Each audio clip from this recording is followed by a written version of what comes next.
The Mitsubishi F-15J is finally here. After about a grueling wait that involved War Thunder having to pull out an F-16 that was never made for Japan, they finally received what some purport to be the crowning jewel of the Japanese Air Self-Defense Forces, the Mitsubishi F-15J.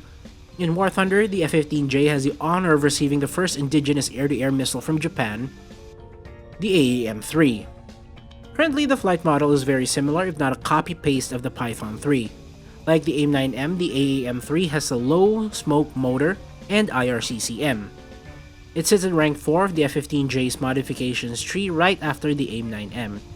Yes, the F-15J gets both the AAM-3 and AIM-9M. Like all the F-15s in-game, the F-15J gets the AIM-7M as its radar-guided missile. The F-15J is a lot like the F-16A MLU for China. It's currently the best F-15 variant, being based off the F-15C, unlike the American F-15A and the Israeli Baz. However, its weapons are on par with the F-15A and the Baz, having AIM-9Ms and the AAM-3.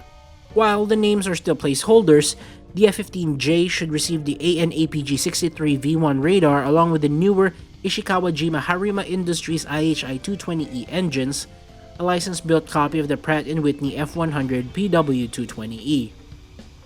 And as a first for American-built aircraft, the F-15s can fit wing-mounted fuel tanks as well as a single centerline fuel tank. It has 240 countermeasures, which is very useful in dogfight situations. But currently, the F-15s are plagued with the F-Force fragile wing syndrome.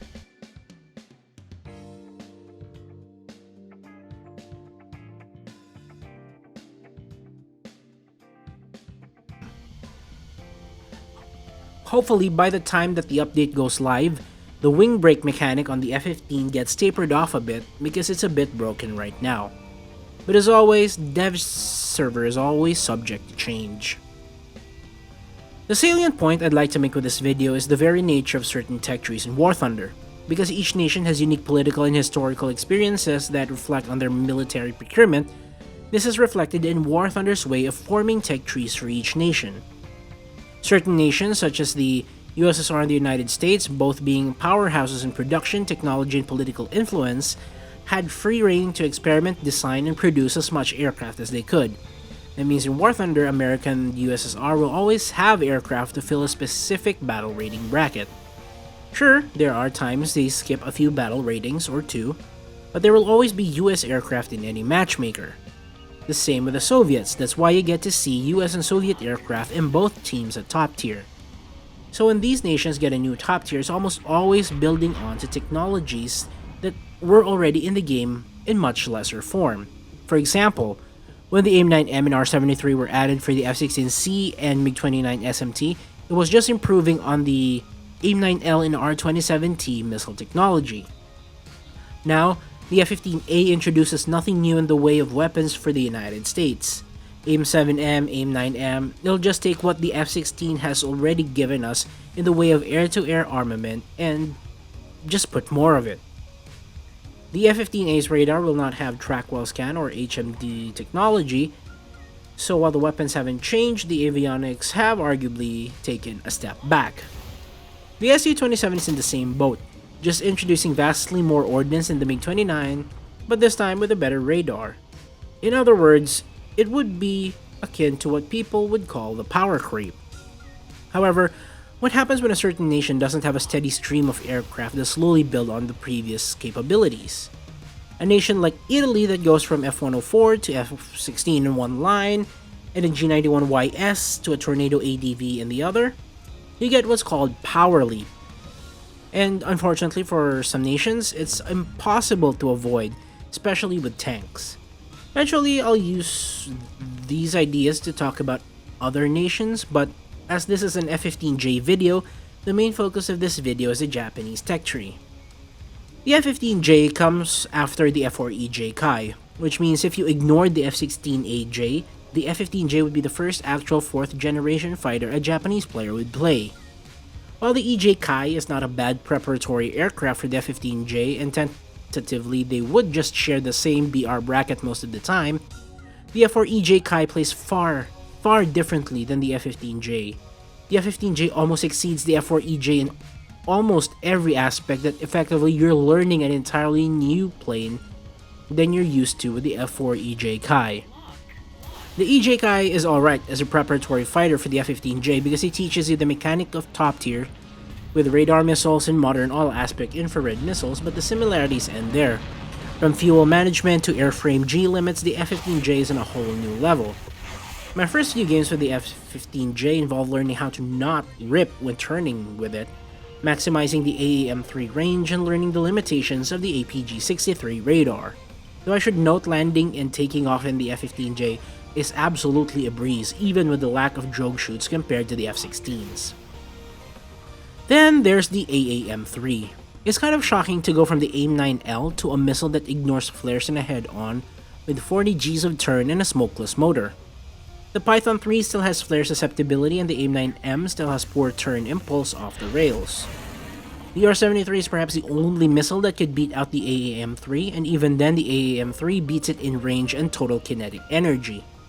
In short, the AAM-3 is a game changer if you think at it with a glass half full perspective, and a game breaker if you think about it in a glass half empty perspective. But in a game where non-negotiables change every single update, it's just another missile. What do I mean with changing non-negotiables? In 2016, the non-negotiable mechanic for aircraft were afterburners and missiles. In 2018, it was radar missiles. In 2020, it was all-aspect IR missiles. In 2022, it was Fox 3s. Now there seems to be no non-negotiables as the entire game is already expecting the AMRAAM and R-77s to arrive. But anyway, the F-15J is shaping up to be a really amazing fighter. But you know what would be more amazing? The camouflages.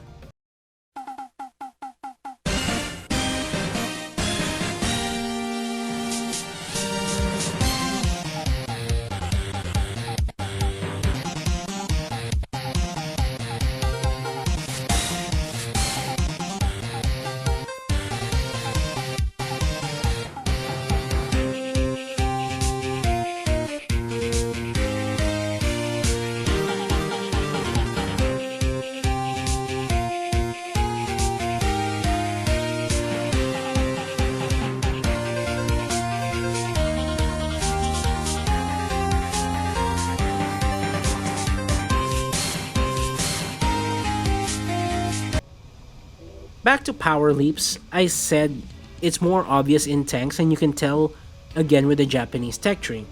The biggest gap between vehicles in the Japanese ground forces is the Type 81C at 10.0 and the Type 90 at 11.0, but the gap between MBTs is larger. The Type 90 is at 11.0 and the Type 74 is at 9.0. Other nations that face this issue is Israel, with the Merkava Mark II-D at 9.7 and the next vehicle at 11.0. Obviously, this is because both of these nations did not build interim vehicles between the Type 74 and the Type 90, and the Merkava Mark II and Mark III. So this comes full circle to the point of the power leap issue. Power leap cannot be avoided. Power leap is a result of historical issues arising from these nations, and as a result, we really can't do anything about them to alleviate these issues in game. All we can really do is enjoy these aircraft when they push the game to new ceilings, such as when the T2 dropped or when the Viggen was the top aircraft in Update Direct Hit. As for me, I'll just take the F-15 and enjoy it until such time that newer vehicles get added for other nations that make it obsolete. This is a Japan W, and I'll probably leave it at there. So that's what I think. I think I'll cover 2 more vehicles for this update, probably the J11 and the Gripen. Though I'll talk about the Gripen by the time it arrives with the British tech tree just to cover all the upcoming variants. Thanks for watching, and as always, this is the Dr. MD. Godspeed.